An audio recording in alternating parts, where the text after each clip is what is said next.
I was broke and I had massive imposter syndrome when I got hired at Salesforce. But here's the 3 strategies that I used to get over it and get named top rep of the year. And by the way, these same strategies helped me become #1 in multiple roles at Salesforce, helped me scale multiple sales teams, and be a top CRO in tech by 34. Listen to me.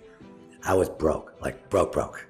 And I had no clue what I was doing. I just left my first sales job where I made a whopping $0 in commission my first year. A year. $0.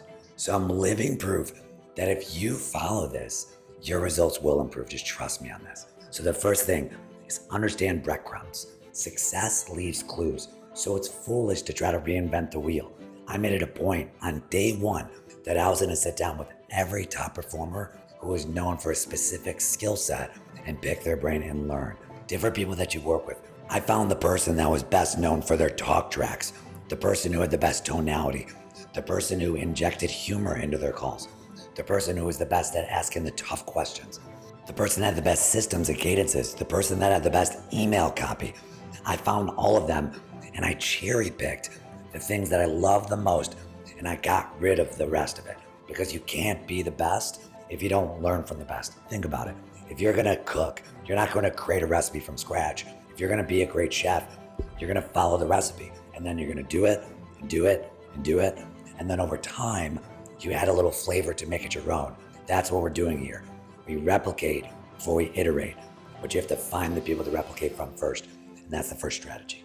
Number 2, haul concrete. My background, I grew up working construction. And when I was asked in my interview how I felt about cold calling, I said what I believe.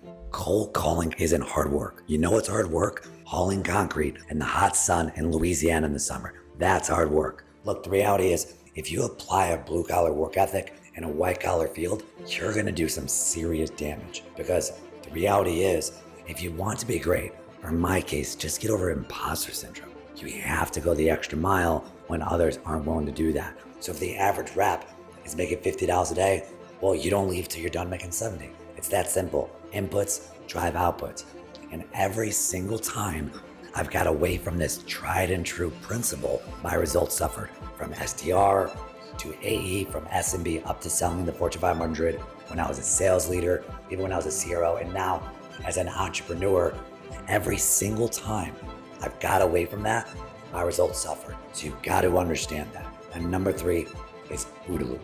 So OODA loop is a combat operations strategy. It was actually developed by the Air Force. And what it means in short is observe, orient, decide, act. In short, what it means is the faster you're able to adapt to the situation you're in, the faster you'll see results. Because think about war. If you don't adapt to what the enemy's doing, you're toast. So every time I was promoted, took over a new territory, or my situation changed, I put all of my energy in adapting my tried and true principles, my frameworks, and evolved it to the situation that I was in. And that's how I was able to not be a one-trick pony and succeed at every level of my career.